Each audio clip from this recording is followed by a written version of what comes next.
Hola, buenas, soy Mario Cerdeño de Los Lunes Seriéfilos y hoy tengo aquí, aparte del equipo de Lucía la Telaraña, la docuserie que se puede ver en RTV Play sobre el caso de Lucía Garrido. Y bueno, buenas tardes, os quería dar a los cuatro. ¿Qué tal? Buenas tardes, Mario. Hola, ¿qué? Buenas tardes. Hola, Aquí buenas tengo tardes. a nada menos que a Tomás Ocaña, que es su director y co-creador, y Adolfo Moreno, que es guionista, y Antonio Díaz, también guionista, y Luis Alcázar, que es productor de la serie. El productor ejecutivo. Ahí Productor estamos. ejecutivo. Y bueno, la primera pregunta es, ¿qué tal todo? Bien, estamos muy contentos, la verdad. Está teniendo una gran acogida la serie y las críticas han sido muy buenas, la audiencia también. En Televisión Española el capítulo 1 fue líder de audiencia en su franja. En la plataforma también estamos entre lo más visto de la plataforma. Y la verdad que estamos muy contentos, sobre todo porque se oiga esta historia y creemos que tiene que conocerse, ¿no? Y antes de empezar a hablar de Lucía la Telaraña, un par de preguntitas para abrir un poco boca. La primera es un poco el auge que está viendo en nuestro país del true crime, ¿no? ¿Qué opináis de este auge que está viendo en los últimos meses, en los últimos años? Por ejemplo, Adolfo, Antonio, que hablen primero, si quieren. Yo, Los guionistas, que hablen Venga, los los guionistas, guionistas. habla los guionistas. bueno, yo vengo. El otro día leí un tuit, no me acuerdo ahora mismo quién lo decía, que decía que esto es muchísimo más que un true crime, la serie de Lucía en la Telaraña. Y yo creo que tiene razón en el sentido de que el true crime es un acontecimiento luctuoso y lamentable que ocurrió, pero en este caso es prácticamente la excusa, entre muchísimas comillas, para contar el hundimiento de las instituciones. Este es un caso sobre el hundimiento de las instituciones en una zona determinada de España y el asesinato de Lucía Garrido lo que permitió es disponer para nosotros como periodistas de un montón de audios originales, de documentos oficiales para poder contar el relato de qué ha ocurrido y de por qué alguien pensó que en España se puede asesinar a una mujer y que no tenga ninguna consecuencia. Sí, al hilo de lo que decías, Mario, de la tendencia de los true crime, bueno, yo creo que es un género que siempre ha estado, no te voy a decir de moda, pero sí que es un clásico en las parrillas de televisión, es un clásico incluso es un clásico periodístico.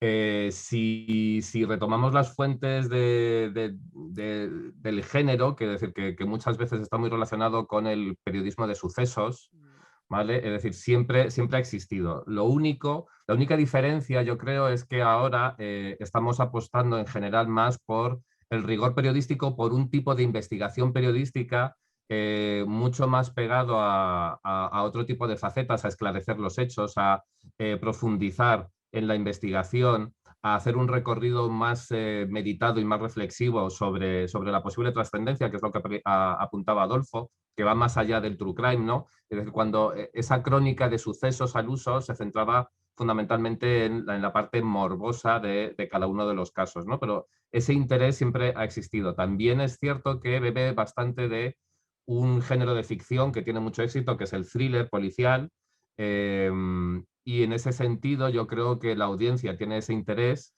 une además ese acicate del realismo, de que estamos hablando de casos reales, y por parte de las plataformas es evidente que resulta más barato siempre montar un proyecto documental que un proyecto de ficción, al margen de que en ficción el ratio de fracaso en cuestión de historias suele ser bastante elevado, con lo cual es más arriesgado, y seguramente apostar por casos reales, pues digamos que asegura más el éxito.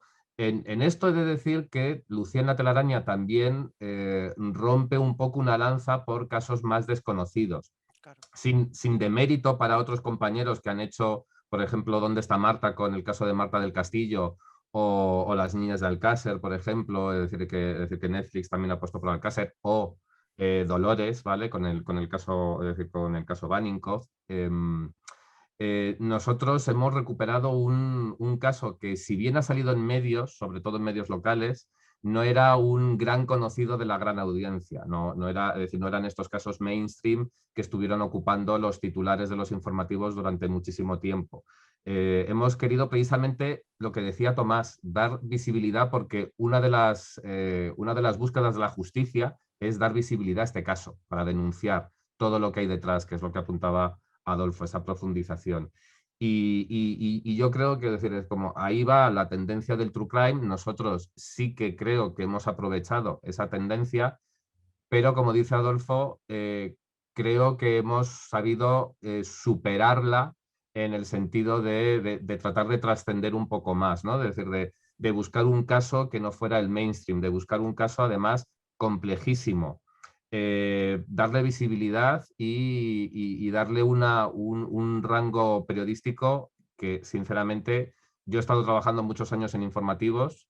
No voy a decir cuántos, porque, es decir, como ya no tengo pelo, y por eso no tengo canas, pero, pero uno comenzó el siglo pasado en esto de los informativos, y rara vez se encuentra, ¿no? Entonces, yo creo que también, es decir, siendo parte de la tendencia, nos hemos sumado, yo creo que de una manera enriquecedora a esa ola. Y estamos hablando de periodismo, y justo antes ya de entrar a hablar ya en profundidad de esta serie, ¿cómo se encuentra el periodismo en España en la actualidad? Porque estamos hablando de periodismo, de un tipo de periodismo. Que lo Bueno, diga Tony, que vive fuera. es verdad, Tony, ¿cómo lo ves? Espera, me voy a dejar la pregunta más difícil a mí. Bueno, tranquilo. No, es difícil responder esta pregunta sin mojarse o sin enterrarse el futuro para siempre. No queremos eso, ¿eh? Pero, no, quiero decir, hay buen periodismo y mal periodismo, lo vemos todos los días. Quiero decir, no hace falta que nos pongamos tampoco a hacer nombres No. y casos concretos, ¿no? Pero bueno, o sea, quiero decir, es una tendencia global, ¿no? Yo vivo en Italia, y es una cosa que se ve también en Italia. Hay mal periodismo que se ve en las portadas y en las televisiones todos los días, y hay buenísimo periodismo. Y hay casos también incluso de true crimes muy bien hechos, italianos, que incluso podéis ver en Netflix, como Sampa, o en Amazon Prime, o Veleno, que son casos muy... que es un poco, también por retomar la pregunta anterior, es un poco otra de los intereses que despierta el true crime, que nos cuenta cosas de nosotros. O sea, quiero decir, más allá de la trama concreta de lo que se narra, nos cuenta historias de por qué hacemos una serie de cosas, ¿no? O sea, se ve en el caso de Alcácer, no va solo del asesinato y la desaparición de los cuerpos de la niña de Alcácer, sino que dice de nosotros ese tipo de televisión que consumimos en los años 90, ¿no? Por poner un ejemplo, ¿no?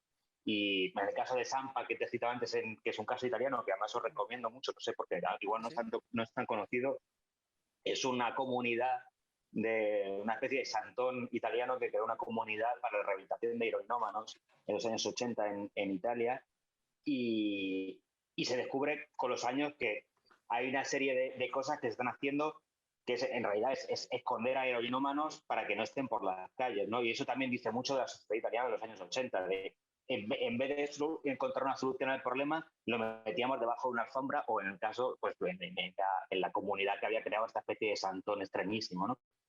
Y es eso, creo que es el interés también que despierta esto, y el caso del periodismo.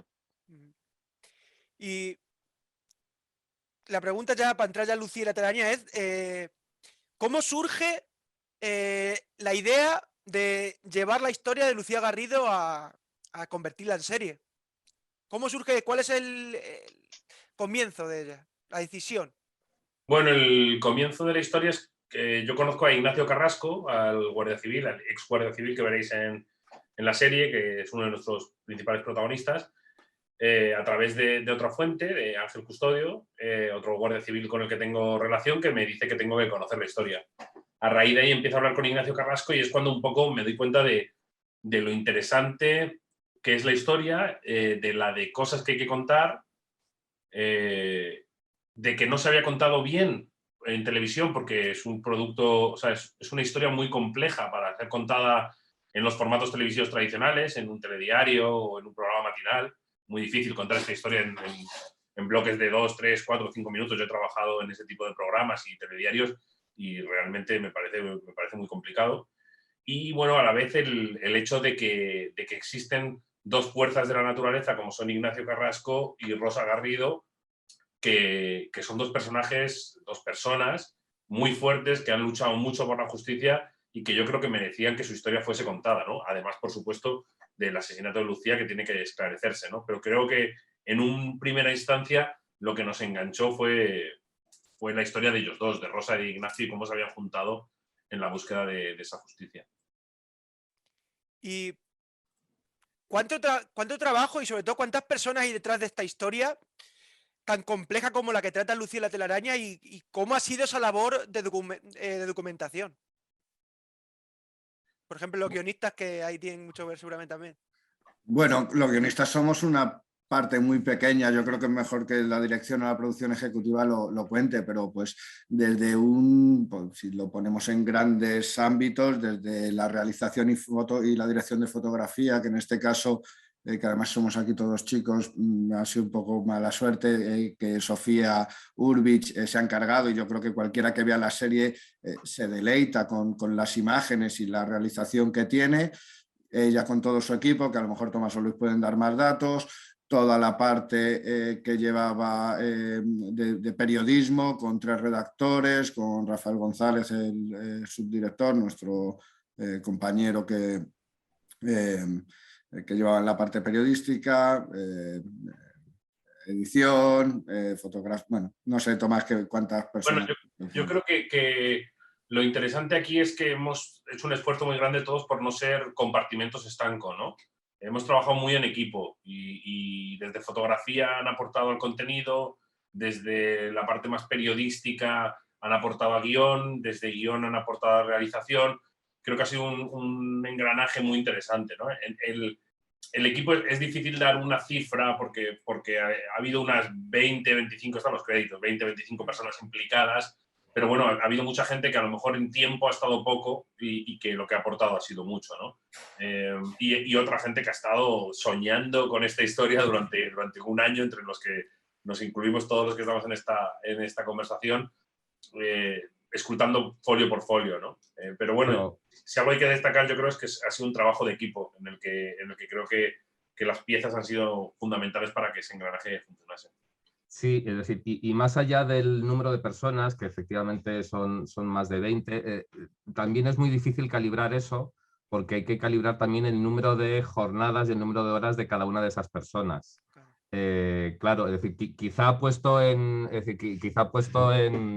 sobre papel el decir que han estado aproximadamente 7 personas, igual más centradas en la parte de contenido, por poner un ejemplo, que más o menos esa es la cifra que puede haber la gente que ha estado 100% en contenido, más allá de que después haya habido, es decir, es como ese flujo, ¿no? O sea, yo, por ejemplo, es decir, estaba en contenido, pero yo no era el que se tenía que tragar los 20.000 folios, leerlos y cosas así, ¿no? Entonces, ese equipo de unas 7 personas, que es más periodístico, contando con los guionistas, también hay que reducirlo al número de horas que emplean, que evidentemente entonces vamos a multiplicar mucho más, ¿no? Porque es decir, eso, naturalmente ahí tenemos que jugar un poco, yo hablando de lo mío, naturalmente, es decir, como tenemos que tirar un poco en la parte de presupuesto y en la parte de recursos, hay que empezar a calibrar, y entonces donde donde el presupuesto no llega hay que echar tiempo, esto es así, es decir, porque hay menos personas hay que echarle mucho más tiempo. Y entonces es difícil calibrar, no se puede medir la envergadura del proyecto por el número de personas, sino yo creo que más bien por el número de horas que se ha dedicado, que evidentemente simplemente en leer, y hay que decir que no es el leer en diagonal, es una lectura comprensiva, es una lectura de datos, es una lectura de coger los datos y después verificar y contrastar esos datos, lleva muchísimo tiempo. Entonces, es complicado siempre. No es la primera vez que nos lo van a preguntar cuando hacemos un proyecto de ¿cuántas personas hacen falta? ¿Y cuánto tiempo? ¿Y cuánto? Bueno. Claro. Pero es complicado. perdón, sí que es verdad que cuando nos juntamos desde los productores ejecutivos, sí tomamos la decisión estratégica de que preferíamos ser menos durante más tiempo que no ser más picoteando. Creo que un proyecto como este exige inmersión total. Entonces, realmente teníamos un núcleo duro que estaba 24 horas al día soñando con esto y luego las ayudas necesarias para ese equipo. Esa sí fue una decisión, digamos, estructural de cómo armar el proyecto. Lo que... Un poco la pregunta que os voy a hacer ahora, porque creo que la clave o lo más importante, yo pienso, de esta serie, porque estamos en una época donde hay 50.000 producciones todos los años nuevas de series, películas y de todo. Y sobre todo, Lucía la Telaraña a mí me gusta porque creo que tiene un componente muy divulgativo. Y sobre todo me gustaría preguntaros cómo ha sido el equilibrio entre lo informativo y también un poco el entretenimiento, aunque suene un poco más de entretenimiento en esta historia, pero al final tienes que buscar un punto de enganche que enganche también a la gente, porque ahora mismo la gente somos de consumir rápido todo, y si no nos engancha el primer capítulo, sea de lo que sea, lo dejamos.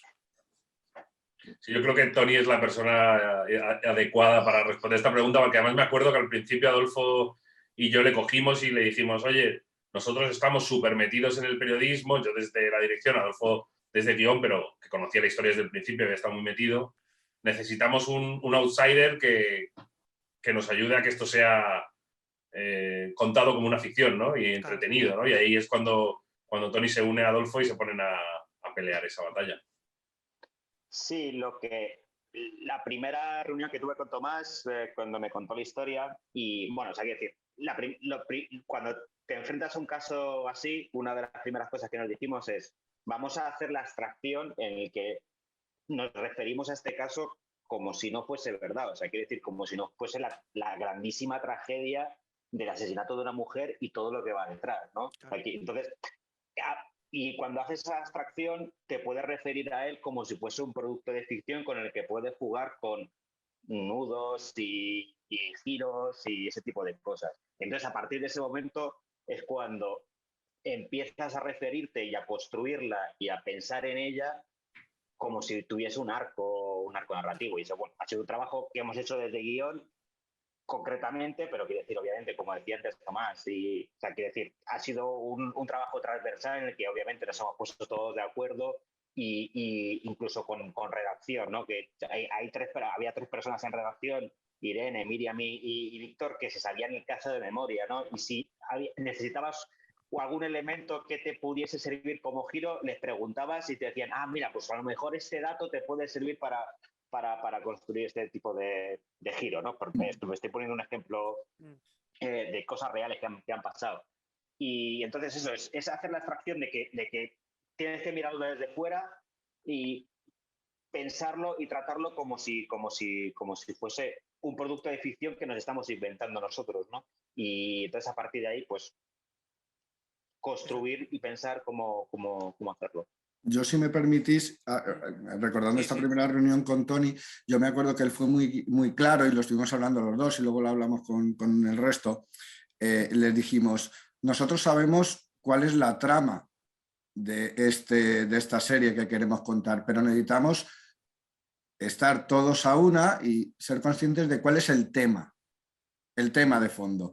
Y el tema de fondo coincidimos en que era llamadlo como queráis, el hundimiento de las instituciones, porque al saber el tema luego te permite, con mucho subtexto, junto con realización, junto con los compañeros periodistas, con todo el equipo, que busquen cosas, o cuando se va a grabar, etcétera, que busquen cosas que puedan reflejar ese tema, que es de lo que va Lucía la Telaraña, que es algo que sí que nos han reconocido. Recuerdo ahora el periodista del País, que dice que este es un documental que sabe lo que quiere contar sin luces de neón. Entonces nosotros estamos contentos de eso. Y sobre cómo enganchar, también recuerdo que Tony hacía mucho hincapié en decir, un true crime no es solo un documental, un true crime va sobre personas. Necesitamos humanizar lo máximo posible a todas las personas. Entonces intentamos hacer entrevistas en las que, bueno, muchas cosas se han quedado fuera, obviamente, ¿no? Pero recuerdo que yo le decía, hay que preguntar a Ignacio Carrajo quién era su héroe de pequeño, que luego al final eso se quedó fuera, ¿no? Pero a lo mejor respuestas de esas ayudan a que con una simple frase el espectador pueda empatizar mucho más con unos personajes que, como todos en la vida, no tienen que ser blancos o negros. obviamente es muy difícil decir que tenga alguna mácula Ignacio, Rosa, por todo lo que han luchado, ¿no? Pero nuestro trabajo también era conseguir eso, mostrar realmente lo poliédrico de personajes, por ejemplo, como el Teniente Valentín. Creo que quien vea la serie... bueno, también es capaz de ponerse en los zapatos de ese señor, ¿no? Y que es el jefe de la unidad antidroga de Málaga. Y porque también los va a escuchar. Al tener los audios de ellos, esto nos permite dar recrear eso, mostrar esos personajes con mucho mejor. Entonces llega el productor ejecutivo y les dice, no, es decir, esta secuencia la vamos a empezar de otra manera y les chazo esa planificación de que han tenido durante un mes. Bueno, fuera el chascarrillo, que decir que en algunos casos es cierto, pero yo creo que he sido bastante, es decir, yo creo que he sido bastante bueno. Quiero decir, bueno de bondadoso, no, es decir, la calidad, eso ya va por otro lado. Yo creo que hay que poner en valor el trabajo de Adolfo y de Antonio en dos, sobre todo en dos cuestiones. La primera es que el primer mérito que tienen desde guión, naturalmente con el soporte de las 3 personas de redacción, pero el primer logro de guión es hacer inteligible una trama muy compleja, con una gran cantidad de personajes y con una gran cantidad de tramas entrecruzadas que, es decir, que tienen puntos de conexión, pero que no siempre tienen, es decir, tienen el mismo, es decir, tienen un recorrido paralelo, sino que se cruzan y si no tienes cuidado te puedes despistar y reparten la atención de una manera confusa para lo que es la comprensión del argumento. Entonces, yo creo que esa es su primera labor y la hicieron 100% con éxito. Es increíble esa labor de síntesis y a pesar de todo se nota esa complejidad. Y después lo segundo, que es lo que hablaba Tony, también un poco Adolfo, es conseguir que esos artificios esos artificios de ficción, ¿vale? Pasen de una manera desapercibida. Es decir, porque una cosa que teníamos también muy clara, y Tomás seguro que lo puede decir mejor que yo, es estar pegados a esa sensación de realismo total. Estamos hablando de hechos reales, estamos en un código no solo documental, sino de investigación periodística. O sea, y el periodismo de investigación tiene formalmente unos recursos y un aspecto es decir, que muy fácilmente puedes caer en la trampa de la espectacularización televisiva y de poner esos ornamentos visuales que son muy efectistas, que hacen muy entretenido el discurso, pero que también pueden parecer un poco trampa. Y en cuanto suena a trampa, desvirtúa ese trabajo de investigación periodística. Y yo creo que el segundo gran mérito que tienen Adolfo y Tony es que han conseguido que esa urdimbre para crear ritmo, para crear los giros, quede totalmente envuelta en esa labor periodística y no se note, ¿vale? Es decir, es como que tú, entiendas ese ritmo, pero que no sea una aparición grosera. Es decir, es como el típico cliffhanger o el típico giro de tal, con ráfaga, con tal, que todos sabemos a qué tipo de documentales nos referimos, que están bien y que nos gustan y no tenemos ningún problema en ellos, pero nosotros queríamos hacer otra cosa y yo creo que por eso precisamente que también hemos conseguido un producto distinto. Además, yo creo que aparte de esa labor de divulgativa que tiene esta serie documental, creo que también hay un trabajo bastante complejo, como lo que estabais un poco diciendo, de acotar todo y de mostrárselo al público de una manera que lo sepa también un poco, que lo sepa que también guiar por todo lo que se cuenta, ¿no? Porque se parte de un asesinato a Lucía, pero claro, esa red se va extendiendo y es difícil de seguir. Y creo que eso lo habéis hecho bien también, ¿no? Perdón. Sí. No, dale. No, iba a decir, tiene que ver un poco con lo de antes, que se me ha quedado con ganas que tú has dicho, entre que funcione como ficción o como relato e investigación. A ver, no hay que ponderar, porque hay una cosa llamada información y hechos, que eso es intocable. En ningún caso, nunca hemos tenido ninguna tentación de jugar con nada que fuera la realidad. La realidad se cuenta y la estructura está supeditada a todo lo que pasó. Luego, para contar la realidad con metodología, esto ya es un debate que tenemos interno, muy defensor del relato del viaje del héroe y de esa estructura que está en todas las películas pero no se ve. Hicimos un Excel con 12 secuencias con el viaje del héroe en cada uno de los 5 capítulos para ver que estaban compensados, para con ello llevar de la mano a todos los compañeros, al cliente, etcétera. Y entonces, al tener esta herramienta narrativa de las ficciones, lo que hicimos fue ir colocando la realidad en ver si funcionaba, si el contar la realidad tal como fue funciona. Y, por ejemplo, nosotros no tenemos inicios in media res, por ejemplo, que empiezas con, ¿no? Como por una cosa que ¡ay, qué emoción que pasa aquí! No, empezamos desde el principio porque creíamos también que ya era suficientemente complejo y que no necesitábamos ningún artificio, ni siquiera narrativo y, por supuesto, tampoco periodístico. Sí, yo creo que al final se puede entender y a la vez es entretenido o engancha, precisamente por ese trabajo que estaba hablando Adolfo, ¿no? De pulir y pulir y pulir, ¿no? Cuando uno toma un gran plato de cocina de algo tradicional, muchas veces es porque detrás hay un trabajo ingente, pero parece que se ha puesto ahí y ha hecho cualquier cosa, ¿no? Que yo creo que esa es la magia, ¿no? Que todo ese trabajo lo que ha servido es para que el producto sea excelente y esté muy bien contado, aunque no lo parezca. Pero esa es la belleza, ¿no? La belleza es cómo han ido metiendo los hechos en esa estructura y seleccionando la forma de contarlo, cuándo íbamos atrás y cuándo íbamos adelante, cuándo seguíamos la estructura completamente cronológica, cuándo soltábamos un dato, ¿no? No quiero hacer mucho spoiler, pero cuando le contamos al espectador que Rosa está enferma, es cuando ocurrió, pero está muy bien seleccionado el momento en el que eso cae.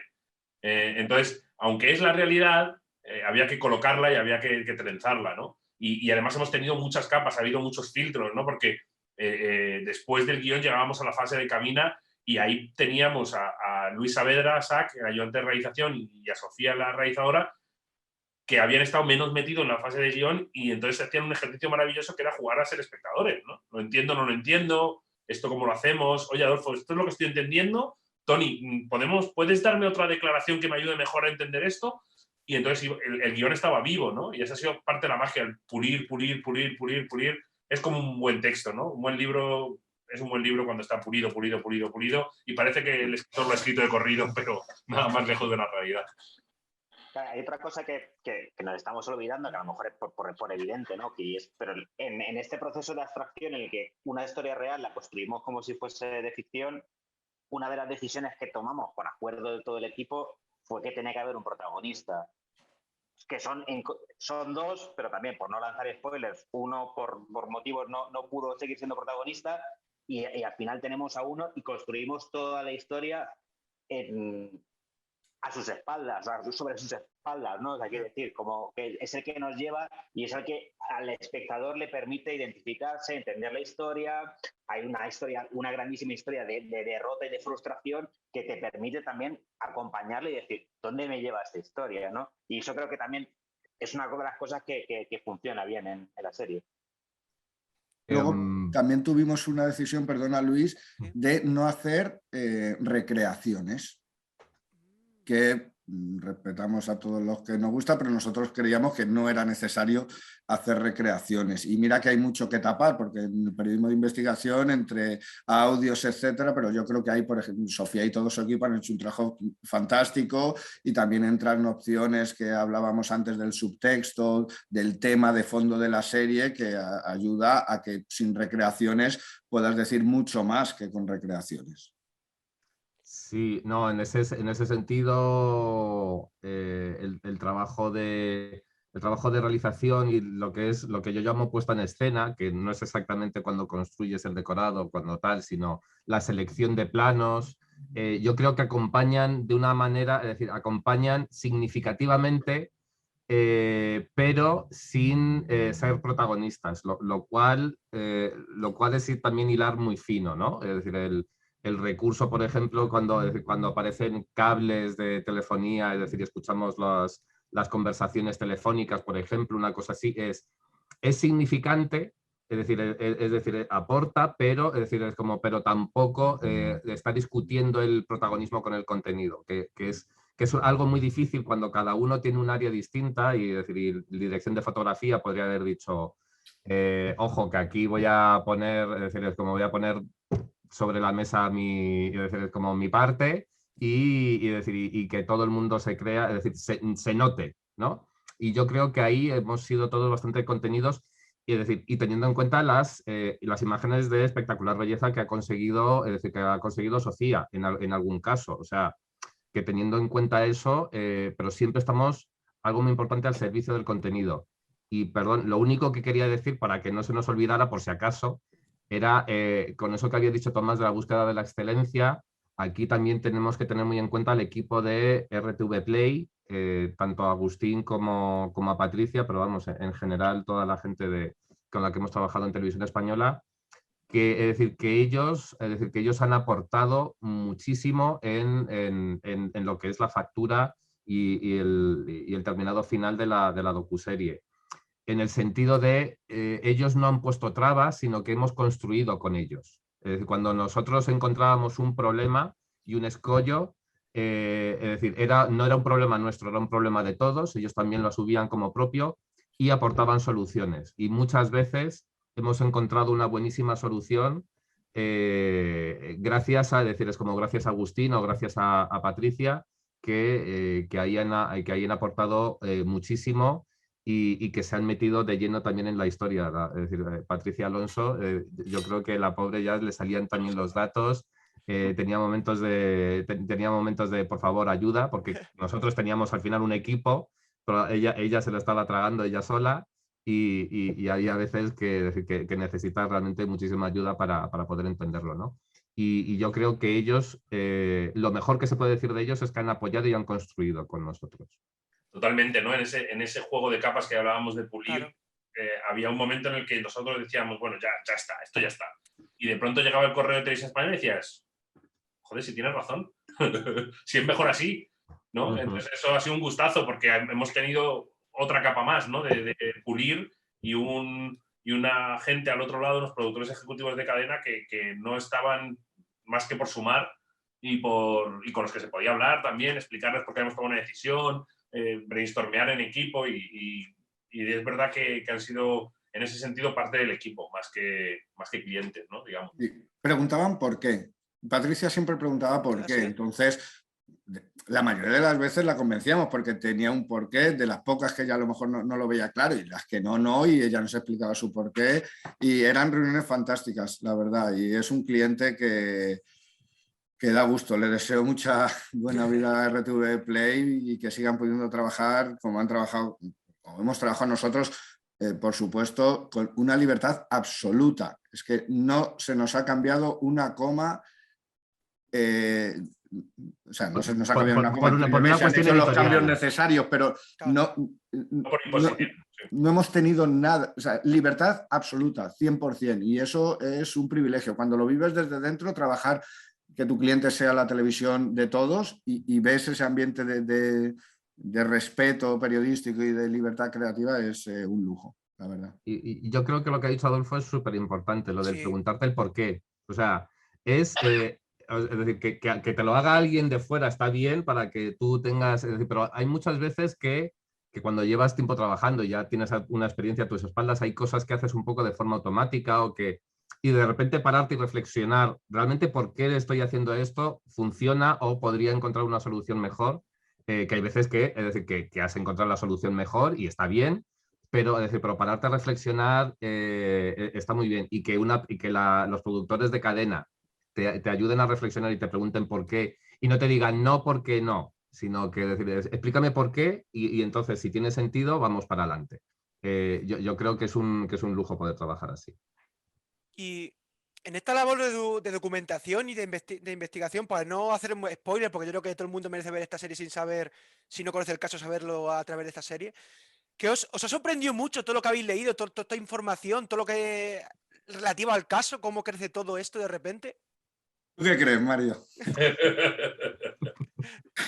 Que no nos lo creíamos. Cuando No. te cuentan la historia la primera vez no te la crees. No te la crees. Yo me acuerdo cuando me la contó Tomás, me acuerdo cuando se la conté a Tony. No te crees la historia. No te crees cuando dices, y este personaje que es el que investigaba ahora está haciendo esto. Si lo pone un guionista de ficción, le dicen que que es demasiado fuego artificial. Entonces, Claro. yo personalmente no me lo creo. Yo pensaba que estaba viendo la serie esta Line of Duty, esta de la británica. Digo, estoy igualito. Sí. Digo, Es no que puede ¿sabes ser qué que te pasa? esté ocurriendo. ¿Sabes qué pasa, Mario? Que podemos hacernos trampas al solitario y contarnos que somos muy guays y que guiones, pero es que la historia estaba escrita, o sea, que decir, Claro, es que claro. no hemos hecho nada, nosotros no, era así. ¿No? Bueno, pero no te quites mérito, no os quitéis mérito, que llevaba siendo así 13 años y había que poner la junta y contarla, pero es verdad que, por ejemplo, cuando escribíamos las primeras sinopsis, que gracias iba a decir a Dios, pero no, gracias al trabajo de equipo las hemos superado, es que los cliffhangers se escribían solos. O sea, es que en esta historia cada 3 años pasaba algo flipante. O sea, Digo cada 3, pero creo que cada año pasaba algo flipante. Entonces, en esa parte sí que es verdad que había casi donde elegir, ¿no? Casi era, uy, ¿usamos este cliffhanger o este otro, no? Sí. y Y los habéis giros también sí, de los claro. personajes. O sea, el personaje de Ignacio es un personaje que podría ser un personaje de ficción perfectamente. Quiero decir lo que decía Tony de la frustración, ¿no? Como dice él, en España quien denuncia la corrupción se convierte en un proscrito. ¿Cómo no vas a empatizar con esta persona que se está enfrentando a gente muy poderosa y está afectando a su familia y está su mujer que te cuenta cómo le contó determinadas decisiones, cuál era su situación laboral en esos momentos, etcétera? Entonces, claro, la propia situación el propio personaje del investigador, del secretario general de la UGC de Málaga, pues también ayuda muchísimo. Es un poco lo que dice Tony, no es por quitarnos méritos, pero bueno, había un poco que saber escoger, casi nuestro mérito ha sido más saber escoger de todo lo que había qué es lo que puede hacer que contemos esta historia e, insisto, no solo la trama, sino el tema, que para nosotros era muy importante y creo que por eso está gustando. ¿Y habéis tenido muchos problemas a la hora de investigar? ¿Os han puesto muchas trabas, aparte, no sé, de instituciones o lo que sea? Bueno, la verdad que ahí Rafa González, que es el subdirector, y yo hemos tenido muchas reuniones en sitios oscuros y extraños, porque todavía hay muchas de estas tramas que siguen abiertas. Claro. Eso nos ha llamado mucho la atención, porque cuando nos enfrentamos al caso por primera vez pensábamos que serían cosas que ya estaban más o menos superadas, ¿no? Si no cerradas del todo, más o menos superadas, y todavía hay muchas de estas tramas que siguen abiertas. Y la verdad que sí, bueno, algunos recados nos han enviado, pero bueno, tenemos la experiencia y la convicción para estar tranquilos y bueno, esa labor de verificación ingente que hemos hecho, aparte de por convicción, pues es un seguro de vida para la producción, porque sabemos que está todo súper verificado, contrastado, y bueno, eso también le da seguridad al espectador, ¿no? Una de las cosas que hablábamos en el equipo es, como decíamos antes, ¿no? Esto es tan flipante, es tan raro, que vamos a decirle a la gente que lo hemos verificado, porque si no el comentario de sofá va a ser, oye, cariño, ¿crees que esto es verdad? Y de hecho hay cosas que se han tenido que caer y son cosas gravísimas porque el guión final pasó un proceso con los compañeros de redacción de verificación párrafo por párrafo. O sea, no permitimos que alguien se siente ahí y diga cualquier cosa que puede ser verdad o no. Entonces eso es una labor ingente y que desgraciadamente, pues claro, a ver, yo si me preguntan mis amigos, cuéntame cosas sobre Lucía que no has podido sobre la historia que no has podido contar, 4 o 5 les cuento. Claro, porque se han tenido que caer cosas porque lo férreo de la metodología del periodismo de investigación que Tomás aprendió en Estados Unidos y con la que ganó 3 premios Emmy, entre otros, traída aquí a España, exige una cosa que yo personalmente nunca la había visto y es verificar párrafo a párrafo todas las 300 páginas de los guiones. Oye, al final lo que da es calidad a la serie, ¿no? A lo que se cuenta, por lo menos. Claro, y credibilidad también, ¿no? Y Cuando credibilidad, es una efectivamente. historia tan difícil y tan compleja, la verdad que la ventaja también era que cuando les tirábamos, no, mira, esta declaración se tiene que caer, rápido Tony o Adolfo salían, pues mira, me encanta que me hayas tirado esto porque tengo por aquí. Uy, qué bien, vamos a poder rescatar esto otro que tuvimos que matar en el camino.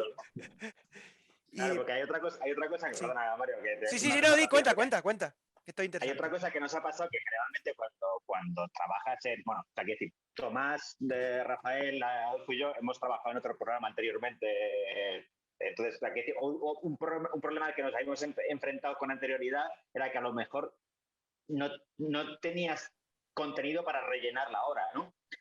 Y en este caso ha sido todo el contrario. En este caso nos faltaba hora para rellenar, o sea, nos faltaba tiempo, teníamos un montón de cosas que contar y hemos tenido que hacer una selección grandísima de cosas que se han quedado fuera y con muchísimo dolor. Yo, personalmente, hay unas cosas del episodio 2 que me encantaría haber podido contar y que no hemos podido contar por una cuestión de tiempo, pero quiero decir que era una subtrama maravillosa.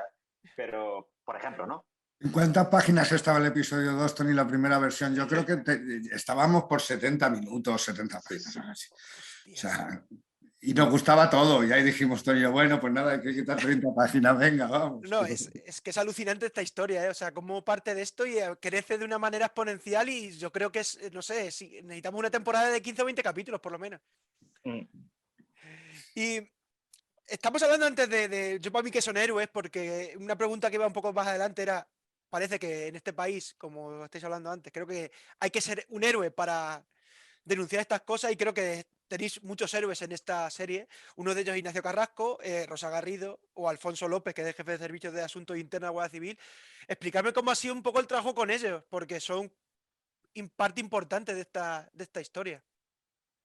Bueno, la verdad que el primer trabajo fue con Ignacio, ganarnos su confianza y fue fundamental Rafa González, ¿no? Yo tenía contacto con Ignacio y entonces, bueno, pues recluto a Rafa, que ha hecho muchas cosas de fuerzas y cuerpos de seguridad del Estado, y entonces Rafa se une a nosotros e Ignacio le somete a un escrutinio absoluto, haciéndole analizar cada uno de los documentos que le iba a dar. Es decir, Ignacio tenía la documentación de todo el caso y en lugar de dárnoslo, digamos, en lugar de darnos la carpeta, en este caso era virtual, pero bueno, en lugar de darnos la carpeta, abre la carpeta, coge el primer folio, lo explica, te lo doy.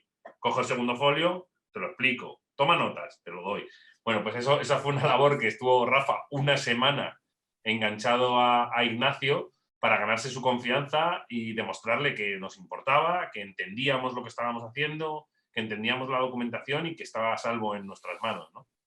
Y ahí fue un poco el gran paso con Ignacio de ganarnos confianza, que yo también llevaba, digamos, ya años trabajándome, ¿no? Pero bueno, ese fue el último salto.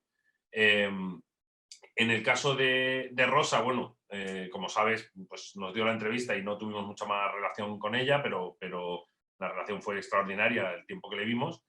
Y en el caso de Alfonso López fue un trabajo de meses, en el que fue también una suma, ¿no? de la insistencia de Rafa y mía, del trabajo de Jorge Cabezas, que ha sido asesor de la serie, que había escrito un libro sobre el caso, del bagaje con el que llegábamos a las reuniones con el Servicio de Asuntos Internos, gracias al trabajo de todo el equipo, para que ellos confiasen en nosotros y nos diesen. Alfonso López, que es el jefe del Servicio de Asuntos Internos, da la primera entrevista que da en toda la historia esta unidad, nos la da para Lucía la telaraña.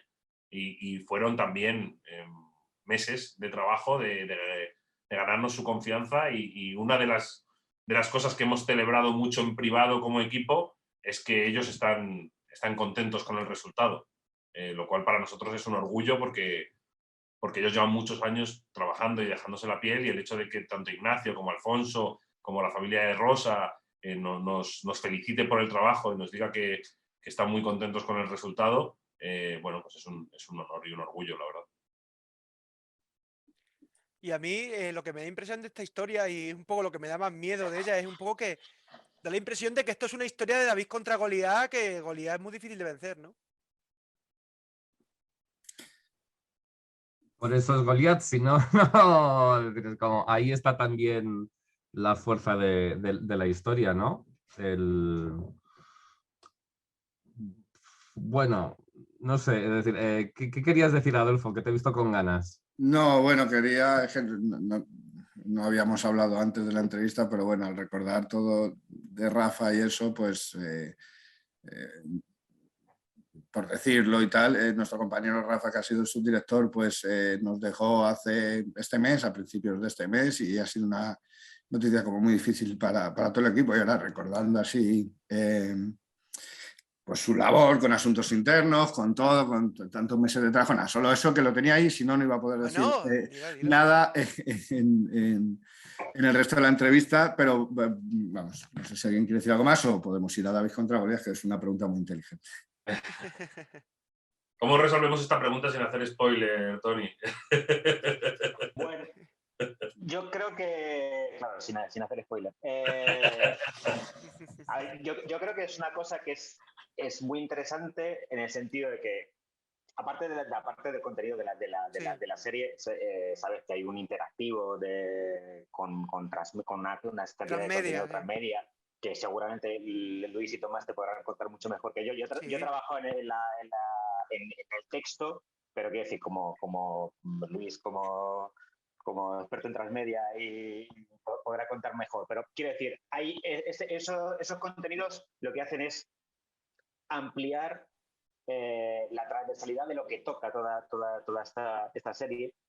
Y ese Goliat, en parte, es una cosa que está sucediendo en la Costa del Sol y de la que no se está hablando y no se habla tanto, pero quiero decir, es una cosa que está creciendo y que se está haciendo gorda y se está creando un problema desde hace décadas que parece que no, y es que se está construyendo, se está creando una del crimen organizado de alguna forma, ¿no? Y entonces creo que en parte es interesante todo lo que toca la serie, pero que sirva como warning, ¿no? Como llamada de atención de que bueno, o sea, que decir, esto está ahí y habría que hacer algo.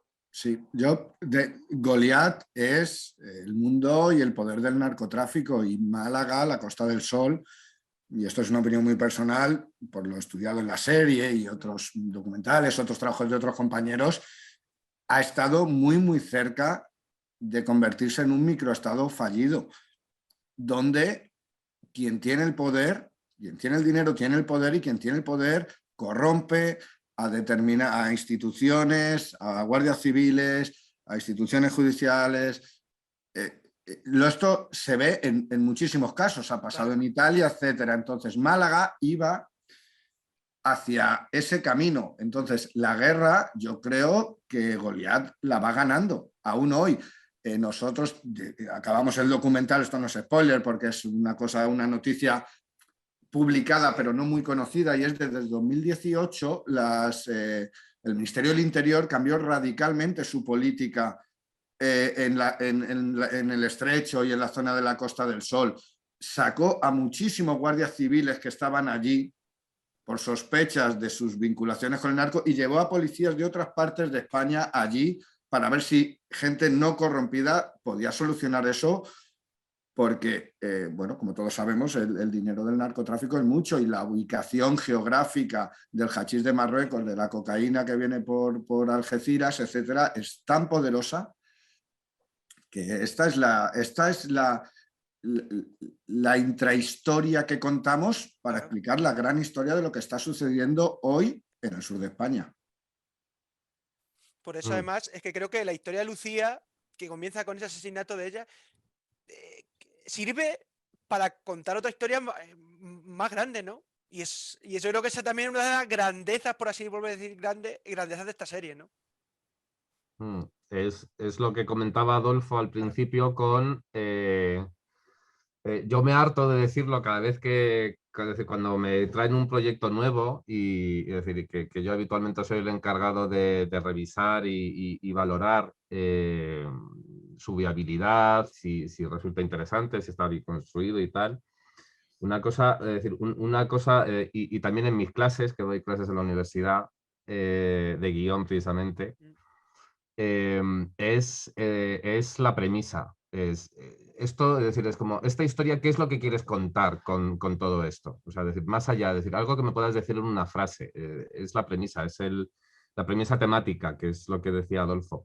Y esa es la gran ventaja que tenemos, que nosotros teníamos muy clara esa premisa, que es también lo que decía Tony con que los True Crime también tienen éxito porque cuentan parte de nosotros mismos, ¿no? Es decir, es una manera de hablar de la sociedad, de cómo somos y de los problemas que tenemos. Y yo creo que esa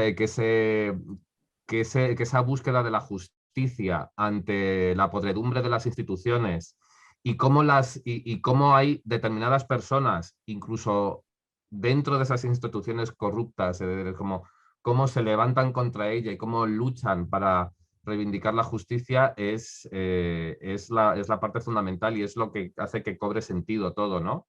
Yo me quedo con la parte positiva, que es la historia de los héroes en contra de esa podredumbre institucional.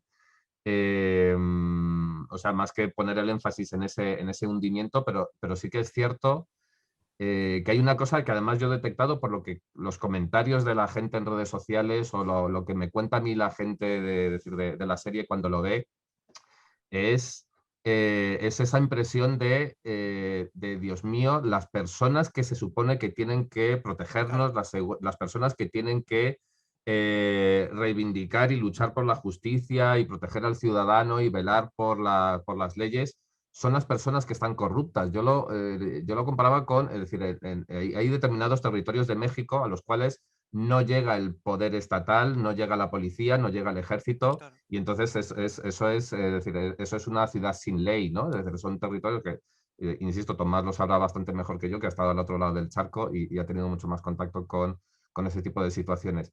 Pero es que lo malo de esto que nosotros estamos hablando en Lucía en la telaraña no es que no llegue la justicia, sino que es que la justicia allí está representada por los delincuentes, o sea, es decir, que es lo más retorcido, ¿vale? Entonces, y eso es lo que más llama la atención, ¿vale? Es lo que he detectado, y en cierta parte nos satisface porque era lo que queríamos contar y es con lo que se está quedando la gente. Yo, perdón, un comentario. Con esto que hablábamos de que no pueden ser personajes blancos o negros, porque ni lo bueno. Sí. Para entender por qué se corrompen, yo creo que hay un audio que es increíble, no hacemos un gran spoiler, pasa en el capítulo 2, que a un confidente, en una reunión que se graba, le ofrecen 150.000 euros por cada, no quiero equivocarme en el dato, pero creo que eran 150.000 euros por cada kilo alijado o algo así. Eran 1.500 euros por cada kilo. Sí, con lo cual, por la tonelada eran 150. Con lo cual, 150.000 euros la tonelada. Entonces, 150.000 euros es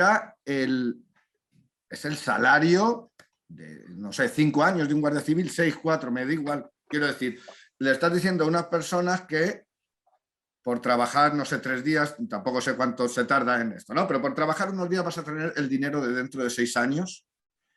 Creo que eso es también un ejercicio interesante para el espectador, porque claro, obviamente todos criticamos la corrupción, pero te estamos diciendo, ponte tú en el papel de este señor al que le están ofreciendo el sueldo de 6 años por una semana de trabajo. ¿Qué haces tú? Es parte de la magia de la serie, yo creo, que te explicamos de verdad el poder del narco, y el poder pues es dinero, y entonces se te ofrece este dinero. Bueno, pero a la vez también hay casos de guardias civiles que se corrompen por 400 euros, que a la vez también es muy llamativo, ¿no? Que muchas veces pensamos en la corrupción y pensamos en ese caso, ¿no? En la tonelada de cocaína o de hachís, o en el que se lleva dinero a Suiza, pero aquí esta historia cuenta también las pequeñas corruptelas, ¿no? Las corruptelas más cutres, porque hay muchas que son muy cutres y que en el fondo cuando lo analizas dices, este tío que se supone que se ha hecho guardia civil porque quiere ayudar a la sociedad, etcétera, etcétera, que ha estado años preparándose, ahora resulta que se corrompe por 400 euros para una trama de gases en la que de pronto están pidiendo certificados que no hacen falta, ¿no? Creo que eso también es muy interesante, porque esas pequeñas corruptelas quizás son de las que menos hablamos habitualmente, y el poder tocarlas y escucharlas yo creo que es muy interesante, ¿no? Y que las grandes corrupciones creo que quizás son más transversales. Sí, y son más transversales, ¿no? Mundialmente, y yo creo que cuando la corrupción llega a ese punto tan pequeñito es cuando corremos el riesgo de ser Sinaloa, ¿no? Como decía Luis, de que se pierda todo por el camino, ¿no? Y también, como decía Luis, una de las grandes cosas de esta historia es que hay un poco de esperanza, ¿no? Que la Costa del Sol no es Sinaloa porque existen cuerpos como, o sea, existen gente como Ignacio, como Rosa, o instituciones como el Servicio de Asuntos Internos, o instituciones como Televisión Española, que han creído en esta historia, ¿no? Eso es lo que nos da todavía un poquito de esperanza dentro de que la verdad que uno termina asustadito. Claro, en relación a eso, o sea, quiero decir, vemos el paradigma de la corrupción que tenemos en España es la escobilla del váter de matas de oro, de tal, que es la horterada máxima, pero quiero decir, como lo que dice Tomás, la corrupción cuando es grave es cuando un tío prefiere cogerse 400 pavos, que es una chorrada, por no meterse en líos. Porque es más fácil echar a vista gorda y que te den 200 pavos o 400 euros y no meterte en líos que hacer eso y que te pase como a Ignacio, que al final te meten en un sótano con un ordenador que no funciona y que te arruinan la vida. Y eso es lo que tenemos que evitar, llegar y que porque ahí es donde está todo podrido. Y es esperar no llegar a ese punto, vaya. Y además en ese punto está uno de los que sale la Asociación Unificada de Guardias Civiles, ¿no? Eso, ¿qué papel tiene también en esta serie? Porque es importante. El del sindicato, yo es que esto ya es personal, yo soy muy defensor de los sindicatos, entonces los guardias civiles no pueden sindicarse. Esto es lo más parecido. Un sitio donde ellos pueden unirse para sus derechos, que son los de todos. Porque, bueno, y no solo es en Málaga, es en otras provincias, etcétera. Hacen un trabajo fantástico y les permite a ellos tener cierto margen de maniobra para trabajar. Luego, concretamente la trama, Tomás lo podrá explicar mucho mejor, pero ha sido la UGC de Málaga quienes han ido recurriendo a determinadas cosas. También esto le permite tener abogado, etcétera. Y luego también esa red de contactos, ¿no? Pues conocen a Luis Portero porque no sé qué y le explican a Luis la historia y Luis trabaja gratis para Rosa porque cree en ello, ¿no? Entonces también permite juntarse una serie de personas casi idealistas, que tenemos a un abogado que trabaja gratis, ¿no? A determinadas personas que ayudan porque Rosa estaba muy perdida y lógicamente, porque decía otra persona en un tuit, Lucía en la telaraña lo que te demuestra es que si tú tienes un problema, te cruzas en la vida con alguien que está bien rodeado, estás jodido. Hostia, fíjate. Estás jodido. Entonces, eso le pasó a Rosa. Obviamente, gracias a conocer a Ignacio, que conoce el sistema de la Guardia Civil, tuvo ahí unas claves y unos mecanismos que no son fáciles de conocer. Entonces, la Asociación Unificada de Guardias Civiles, entre otras cosas, ayuda en esto. Sí, han sido claves. Es una de las instituciones que funciona, ¿no? Y que permitió que estos guardias civiles, Alberto, Ignacio y otros guardias civiles que estaban viendo lo que ocurría, tuviesen un refugio, ¿no? Un refugio que es una pequeña oficinita de dos despachos, ¿no? Frente a una gran comandancia de la Guardia Civil. Pero bueno, desde ahí empieza la resistencia, ¿no? Y yo creo que en ese sentido la UGC tiene su papel y uno de ellos es luchar contra la corrupción dentro del cuerpo y han sido fundamentales para que esto se pueda conocer y para que el caso siguiese avanzando. Y voy a abrir un melón porque lo habéis mencionado varias veces. ¿Cómo nos define como sociedad Lucía en la telaraña? Que empiece quien quiera. A ver, ¿quién tira la primera? Bueno, yo creo que Lucía en la telaraña lo que demuestra es qué es lo que pasa cuando la corrupción y el crimen se adueñan de una zona, ¿no? Y ahí es donde todas las personas de la zona entran en ese conflicto de mirar para otro lado, o de participar, o de ser parte activa en la corrupción, y están todos ese enorme abanico de grises, ¿no? Que decía antes Tony, ¿no? Hay algunos que simplemente han preferido no tener lío y coger los 200 euros, y hay otros que han visto la corrupción y han doblado la apuesta y han montado otro negocio más corrupto, ¿no? Y luego hay otros como Ignacio que resulta que han hecho lo que teóricamente es correcto, lo que teóricamente no, lo que es correcto, lo que creemos, lo que nos hace mejor sociedad, y resulta que le han hecho la vida imposible, ¿no? Entonces yo creo que Luciana Telaraña pone la lupa, ¿no?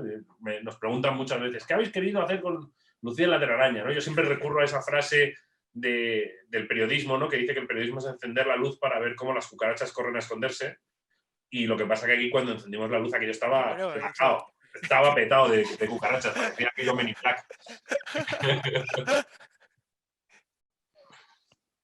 Sí, yo creo que, perdón, Adolfo. No, muy rápido. Yo creo que lo que nos dice es que hay que reforzar las instituciones. Ahora estamos con las instituciones sanitarias, con el valor de lo público, y aquí estamos igual. Una televisión que apueste por contar esta historia, unas asociaciones dentro de los cuerpos y fuerzas de seguridad del Estado que puedan trabajar libremente y compensar la balanza de algunas malas decisiones de algunos altos mandos. Una justicia que tenga medios para que los jueces no tengan que estar atiborrados de trabajo, etcétera. Es decir, creo que nos dice como sociedad que tenemos muchísimo que mejorar para fortalecer las instituciones, y se fortalecen con dinero normalmente porque el dinero son personas. Por un lado, para fomentar, si viajas por otros lugares, te dicen, es que en España, yo tengo amigos argentinos, en España no hay policías corruptos como aquí. Digo, es verdad que hay muchísimo menos. En otros países está muy habitual. ¿Por qué? Porque cobran nada. Entonces, en general, los servidores públicos tienen que cobrar bien para evitar otras cosas y tienen que ser más personas para poder trabajar mejor. No puede ser que un juez tenga, como estamos viendo, una cantidad de casos, etc. Entonces, yo creo que es un mensaje claro de hay que reforzar las instituciones. Yo creo que, a ver, una sociedad no se define por albergar corrupción o no albergarla, porque todas las sociedades tienen corrupción. Lo que define a una sociedad es cómo responde ante la corrupción. Y esa es la asignatura pendiente que tiene España. Parte por esa cultura social de que quien no engaña es el tonto.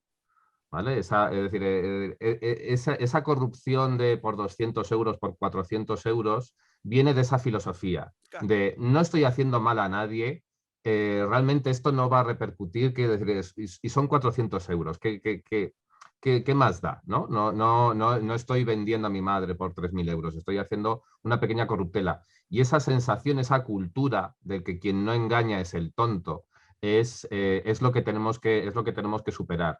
Yo creo que lo que está muy al hilo de lo que decía Adolfo, de decir, del refuerzo de las instituciones, yo creo que tenemos que atacar, o sea, para que llegue ese refuerzo a las instituciones, para que se destinen más recursos, para que se destine más dinero, pero tiene que pasar por la cultura. Tenemos que cambiar esa cultura de la picaresca. A mí no me sirve eso de mucha defensa de es que España es la picaresca, ya éramos así en el siglo de oro. Esto no lo llevamos en los genes. Nadie es genéticamente corrupto. Es decir, de la misma manera que nadie es genéticamente un delincuente o nadie es... Eso es otra cosa, es cultural. Y lo cultural se puede modificar, es decir, a base de educación y a base de ejercicios de comunicación como el que estamos haciendo. Esta visibilización de a dónde te lleva la corrupción. Es que la corrupción no es buena. El camino de la corrupción te lleva a la cárcel. El camino de la corrupción te lleva a morir tiroteado por ser un sicario en un asalto en una guardería de droga. Te lleva a eso. Esa es la faz real del crimen y de la corrupción. No es la escobilla de oro. Es decir, es la faz real de la corrupción es esa. Y yo creo que en parte nosotros estamos trabajando en eso, en visibilizar que la respuesta ante la corrupción tiene que ser otra y que tenemos que cambiar culturalmente, ¿vale? Es decir, que no sea, es decir, que los ejemplos de Rosa y de Ignacio no sean las excepciones. Es decir, las excepciones tendrían que ser lo contrario, ¿no? Que es lo que nos han demostrado otras sociedades que teniendo corrupción, es decir, como los países escandinavos, claro que tienen corrupción, es decir, pero no se reacciona de la misma manera. Sí, yo creo ya la mejor respuesta ya las han dicho, ¿no? Pero quiero decir, por completar un poco lo que decía Luis y por coger una nota positiva, yo creo que lo que nos está diciendo la serie y las reacciones que está viendo es que la gente, el público, cuando descubre un caso de corrupción, se indigna. O sea, quiere decir, entonces, El problema que en este caso es quizá paradigmático por su complejidad, pero es decir, la realidad es compleja, contarla, empaquetarla en 5 capítulos y que la gente la pueda digerir en 5 horas y entenderlo, es difícil porque no se apuesta generalmente, y es por eso que es necesario un periodismo libre, independiente, que sea capaz de contar estas historias para que la gente sea capaz de saber lo que pasa en el patio de su casa o a 200 kilómetros, y entender por qué se debe preocupar de lo que, si eres de Madrid, lo que pasa en Málaga y cómo le puede afectar a él como ciudadano, ¿no? Y eso yo creo que es interesante, porque lo que nos está descubriendo las reacciones de la serie es que, o sea, quiero decir, que nadie está a favor de la corrupción, nadie anima al corrupto. Y en ese reforzamiento de las instituciones yo creo que hay un primer paso que debe ser social, como dice Tony, ¿no? Y que los medios tenemos mucho que decir, y debe ser legal también, y es proteger a los denunciantes de la corrupción. No puede ser que Ignacio sea el que se tiene que esconder. O sea, esto es el mundo al revés. Ignacio está denunciando la corrupción y debe ser protegido por el sistema. Desde un punto de vista público, con los medios de comunicación le pongan en su sitio y le apoyen, y la sociedad, y desde un punto de vista legal necesitamos una ley de whistleblowers. No puede ser que los denunciantes de la Gürtel estén escondidos, que los denunciantes de la corrupción dentro de la Guardia Civil estén escondidos. No puede ser. Tenemos que protegerles, porque es el primer paso, ¿no? Lo que no puede ser es que tú, cuando te hagas este dilema moral de no solo no quiero participar, sino que además lo voy a denunciar, sepas que lo que te viene es un paseo en el desierto de los próximos 15 años. No puede ser. Es que a ver quién se anima, o sea, a ver quién tiene esa valentía, ¿no? Si yo mañana me entero de algo, denunciarlo, si sé que me van a hacer la vida imposible, y al final no te preocupa y dices, pues mira, yo paso de esto porque es mi vida al final, ¿no? Claro, no nos podemos pedir heroicidades, ¿no? O sea, claro. hay gente que lo es y que lo ha demostrado, pero no podemos pedirle al común de los ciudadanos que para denunciar algo, que decir algo que está mal, se ponga la capa y se arruine la vida, ¿no? Y bueno, entonces, ¿hay más Lucías en la telaraña? Si se tira del hilo, ¿o nos vamos sanando poco a poco de esto? Yo creo que hay muchos casos flagrantes en España, que además está el tema del funcionamiento de la justicia, que nosotros tocamos, pero en el que hay mucho que hablar, ¿no? Las decisiones judiciales que no tienen mucho sentido, que no están respaldadas, o que muchas veces puede no ser malicia, puede ser sobrecarga de trabajo. Sí. Pero es verdad que hay decisiones judiciales que generan mucha controversia, ¿no? Y creo que hay muchos casos, que hay casos parecidos, que España, no perdamos de vista que España es el puente con Latinoamérica, con todo lo bueno y todo lo malo que eso tiene. Y luego hay una circunstancia que quizá no es tan conocida, y es que España es el refugio de muchos de los criminales de todo el mundo. España es un lugar donde se vive muy bien, pero por algún motivo en el que debe estar incluida, por motivos obvios, cierta permisividad y cierta corrupción. Aquí tenemos retirados a los criminales rusos, a parte del cártel de Sinaloa, parte del cártel de Medellín, criminales del este de Europa, muchos de ellos en la Costa del Sol, y eso es un foco muy peligroso, y claro, eso genera que haya más Lucías, ¿no? Y bueno, sin hacer spoiler, porque bueno, es que al final no es spoiler, porque gracias a Lucía y al Telaraña, pues ahora todas las noticias que salen relativas a lo que tiene que ver con la serie han llegado hasta el día de hoy. Y voy a preguntar un poco cómo se encuentra en la actualidad este caso, si lo seguís, me supongo que si lo seguís de manera fehaciente. ¿Hay esperanza para Lucía de justicia? Alberto Robles, que ha seguido mucho el caso, dice: al final nos queda una última flecha y la vamos a lanzar, pero yo ya no me espero nada. Entonces es normal que la gente que lleva muchos años con esto ya no se espere nada, porque igual, intentando hacer no muchos spoilers, pero recientemente, ya con la serie estrenada, la Fiscalía ha tomado una decisión sobre uno de los juicios bastante sorprendente. Entonces, ojalá, siempre, yo soy optimista, habrá que tener esperanza, pero sobre todo me llama la atención la poca esperanza que tienen las personas que han conocido el proceso desde dentro. Pero bueno, se hará justicia esperemos que los juicios, se pueda hacer justicia. Y bueno, yo creo que una última pregunta es sobre todo es que recomendéis a todo el mundo de vuestras palabras que vean esta serie tan necesaria y creo que esclarecedora de cómo funciona cierta parte de esa España negra que no queremos conocer o muchas veces les ponemos las manos en los ojos para no verla, ¿no? Que empiece, por ejemplo, primero Tomás. Bueno, yo creo que hay que ver Lucía en la telaraña porque es una serie documental que nos cuenta mucho sobre España, pero que además es muy interesante y entretenida porque tiene unos personajes que te enganchan y que quieres ver qué les pasa y acompañarles. Y sobre todo para mí el gran valor de Lucía en la telaraña es los huecos que está encontrando el periodismo en crisis, ¿no? Y creo que las series documentales, cuando están lideradas por periodistas, y en el equipo hay muchos periodistas, en este equipo lo hay, son una de las salidas que tiene el periodismo para reivindicarse, ¿no?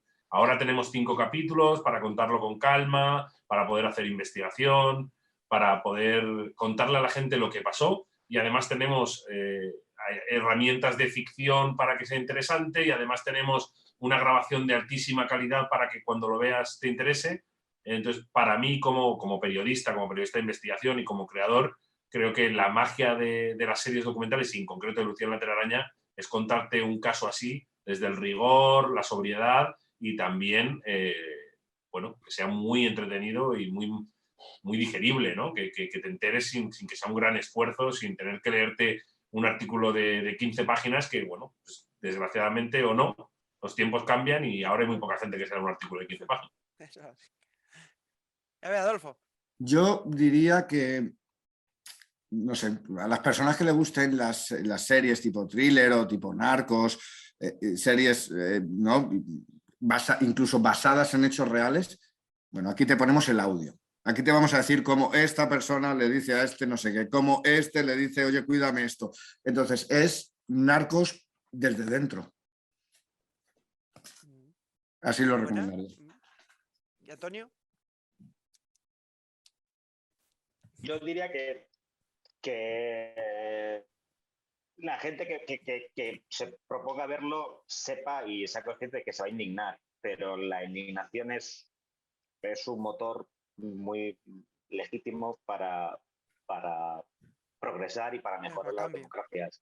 Entonces, yo creo que es interesante que la gente lo vea sabiendo que se va a indignar mucho, pero se va a indignar de una manera justificada, con un trabajo periodístico detrás que lo justifica, y que no es indignación por indignar a la gente, sino que es una indignación justificada y de algo que está funcionando mal y que hay que mejorar.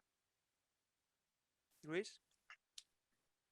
Yo es que es decir, llevamos ya 1 hora hablando, es decir, de Lucía, y yo creo que es difícil condensar en una sola frase. Yo lo que te voy a decir es que una de mis mejores amigas, que no tenía ninguna intención de ver Lucía en la telaraña, porque no estaba en el estado de ánimo ni en el mood de ver una historia de injusticia, escuchó a Tomás y a Rafa en Radio 3, y me dijo, oye, les he estado escuchando y como tú has trabajado, cuéntame un poco y tal. Y claro, es simplemente, digo, mira, es que a partir del asesinato de Lucía se destapa una trama de narcotráfico, se destapa una trama de tráfico de armas, se destapa 2 asesinatos, 2 homicidios más. Simplemente con eso dice, bueno, le voy a dar una oportunidad. Y al día siguiente me llamó a las 8 de la tarde y me dijo, me he visto los 5 capítulos seguidos porque después de ver el primero era incapaz de no continuar. Y, es decir, y cada vez que veía un capítulo decía, no me lo puedo creer. Es decir, y tengo que ver el siguiente para saber qué más hay. Y cuando terminaba el tercero, tengo que ver el cuarto para saber qué más hay. Y, es decir, y 2 semanas después todavía me llamaba y me decía, tengo que seguir hablando contigo de esto porque, es decir, es como porque le estoy dando vueltas a la cabeza y no me lo termino de creer, ¿no? Yo después de eso no, en serio, tienes que ver el primer capítulo, y en cuanto veas el primer capítulo vas a entender por qué tienes que llegar al 5.º y por qué esa sensación de preguntarte tantas cosas te te va a estar rondando durante una semana, durante 2 semanas, y esperemos que deje pozo. Yo no puedo nada más que decir, pero pero cuando recibí ese feedback, yo me quedé impresionado, porque es cierto que me decía, dice, no pienso verla, o sea, no quiero. Y al día siguiente me llama y me dijo, me lo he puesto por la tarde y he visto los 5 capítulos seguidos. No he podido parar. Entonces, después de eso, yo espero que, en serio, es decir, nunca más cosas me han satisfecho que esa sensación de que me llamen al día siguiente y que me digan, tengo que hablar de esto. Es decir, sobre todo tengo que hablar. Si es que además la gente que lo ve es que no puede, tiene que expresarlo de alguna Y manera. además te llaman y te preguntan, ¿no? Hay también, entre todas las tramas, que creo que hemos hablado poco hoy, está el tema del tráfico de animales, ¿no? Claro, también. A mí me pasó igual, ¿no? Me llamaba un amigo y me decía, oye, cuéntame esto del cerdo vietnamita. Bueno, Hostia. pues si quieras saber qué pasó con el cerdo vietnamita, que ponga la serie. El cerdo vietnamita le gusta a todo el mundo. Y sobre todo a mí, mensajes obviamente nos ha hecho mucha ilusión estar en varios top 10 de las mejores series españolas e internacionales, las críticas que estamos recibiendo. Pero como a todos, claro, el cercano es el que no es como profesional de la televisión, etcétera. Y yo recuerdo un amigo me mandó un audio con la voz entrecortada, o sea, estaba hundido y es una persona súper optimista, me mandó un audio con la voz entrecortada, me acabo de ver el final de Lucía. Pues eso te emociona, porque al final, como decía Tony, la indignación, la emoción es un síntoma más de la indignación, son los que mueven el mundo. Entonces, conseguir emocionar a la gente y llegar hasta el final, rascar esa emoción, creo que es motivo de orgullo y que a todos nos viene bien. ¿Tú te emocionaste, Mario? Yo, la verdad es que el último capítulo me emocioné, ¿eh? Porque yo creo que es que yo pienso que está muy bien contada la historia. Y yo creo que es una de las claves de esto es, como he dicho al principio, creo que sabéis divulgar muy bien, jugar con las emociones sin ser melodramáticos, porque al final no es un melodrama, porque al final es una historia con información cierta y basada en la realidad. Pero creo que jugáis muy bien con todo. Con los elementos de ficción jugáis muy bien. Y creo que en las claves de esta serie haya funcionado también, yo creo. Todas las tramas, todas las subtramas, las del cerdo vietnamita, los otros. Es que tiene toda la serie. Hay que Alivio reconocerlo. cómico. Es que tiene que haber alivio cómico a la vez que emoción. Efectivamente. Y ahí es verdad que los audios de Manuel Alonso... El cerdo vietnamita no se ríe. El cerdo vietnamita no se ríe. Y además es que Manuel Alonso, como le escuchas de su propia voz, entiendes mucho, porque escuchas la anécdota del cerdo vietnamita y es que, pues, habla sola. Y yo creo que conseguís que no nos perdamos, porque es cierto que para mí es una magnitud de caso tremendo, ¿eh? O sea, una magnitud que yo creo que es imposible, como he dicho antes, en 5 capítulos contarlo, y creo que lo habéis hecho muy bien, contar todas las tramas, resumirlas y condensarlas. Yo creo que es uno de los trabajos más difíciles para vosotros, yo creo. Muchas gracias.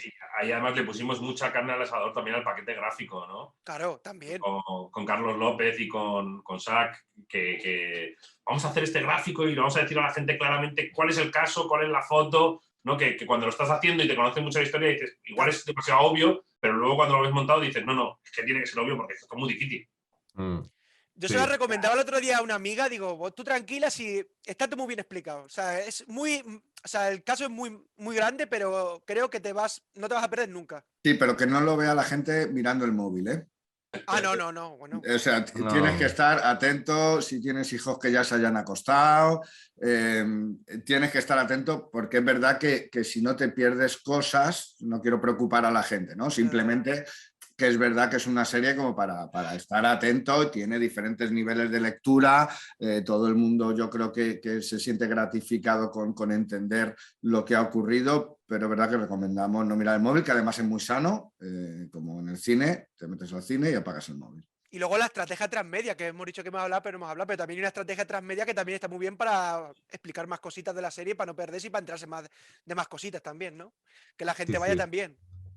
Sí, solo disculpamos ver el móvil si te estás metiendo en labrtv.es, Lucía en la telaraña, y es decir, y estás siguiendo, además, ojo, que lo hemos diseñado con un sistema anti-spoiler, con lo cual es decir, antes de nada te pregunta ¿hasta qué capítulo has visto? Hasta el 2, y entonces te desvela los personajes y las tramas que aparecen hasta el 2, para que con ese mapa puedas seguir. Oye, han nombrado a el teniente Valentín, ¿quién era? Claro, Y vas y localizas y ves las tramas en las que está implicado. Bueno, es decir, con lo cual esa es la única, ese es el único momento en el que permitimos ver el móvil. Y bueno, ya hemos llegado al final de la entrevista, pero antes no sé si preguntaros que tenéis algún proyecto en manos, aparte de Lucía, ¿estáis trabajando en proyectos que nos podáis contar alguno de vosotros? No ¿O podemos que no? contar nada. Esto nunca se puede contar. Es verdad, que nunca se puede contar. Es que además este tipo de historias hay que investigarlas desde el silencio, si no es muy difícil. Pero alguna cosita tenemos, pero eso, yo creo que... Pues ojalá, que hacéis un equipo muy bueno, ¿eh? Gracias. Oye, y Mario, disculpa, permíteme, yo creo que tanto Sí. Tony como Luis como yo no nos hemos sumado al comentario de Adolfo antes para no desconcentrarnos y no ponernos un poco aquí todos a llorar. Bueno. Pero bueno, pues mandarle un abrazo muy fuerte a la familia de Rafa. Sin Rafa esto no hubiese sido posible. Él tuvo una labor fundamental para sacar adelante esta serie documental y se echó a la espalda toda esa parte de la documentación y de liderar el equipo periodístico junto conmigo. Y bueno, pues es una pena que no esté con nosotros, pero bueno, también esta serie es parte de su legado y bueno. No quería, me ha pasado como Adolfo, no me quería quedar con ello dentro, pero en ese momento yo creo que los tres nos hemos mirado en plan, Sí. acabamos Sí. aquí. Mira que Luis me ha dicho, Adolfo, que, o sea, si ya nos conocemos. Y sí, no queríamos, bueno, sin haber hablado, yo creo que teníamos en mente todos despedirnos tratando de hacer el homenaje a Rafa. Lo que pasa es que es que cada vez que Tomás mencionaba a Rafa, se me iba, yo creo que eso nos pasaba a todos, se nos iba un poco la mente y nos quedamos ahí un poco enganchados, ¿no?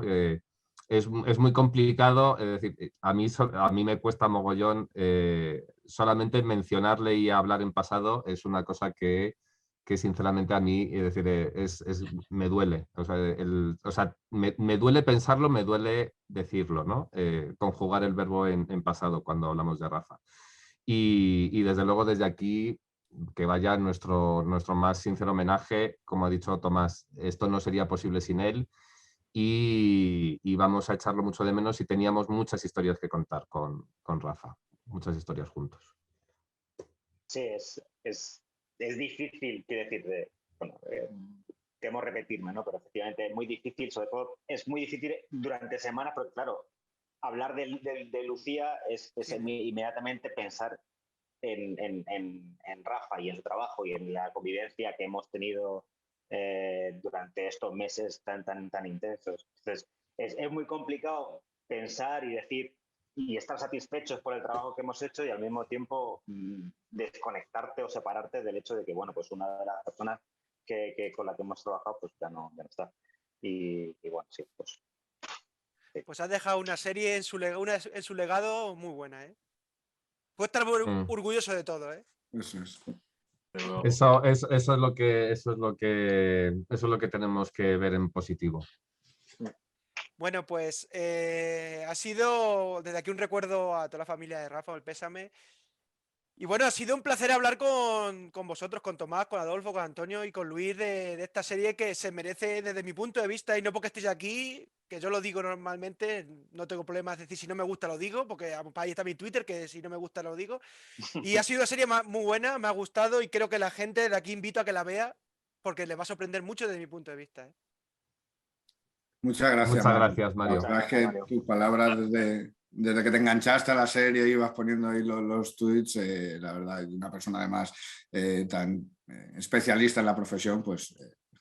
Así que invitamos de satisface. verdad que todo el mundo la vea, ¿eh? Además que es gratis. Y además, Claro, es gratis. voy a decir una cosa, que RTV Play tiene un catálogo que tienes ahí unas series para ver después de Lucía, como Baron Noir, Years and Years, peliculones, etcétera. Entonces, tienes ahí un catálogo gratis para disfrutarlo. Sí, aparte de los otros contenidos de Edelweiss, de Edelweiss también. Edelweiss, Ruiz Mateos y las series de ficción de producción propia de Televisión Española. Que hoy he leído un tuit de Alberto Rey diciendo que decir, es como que igual hay que decir más eso de que las series de ficción de TVE, algunas de ellas son mejores que las que hay en HBO y mejores que las que hay en Netflix. Y es cierto. O sea, es cierto, fíjate. que tenemos que hablar también un poco de eso.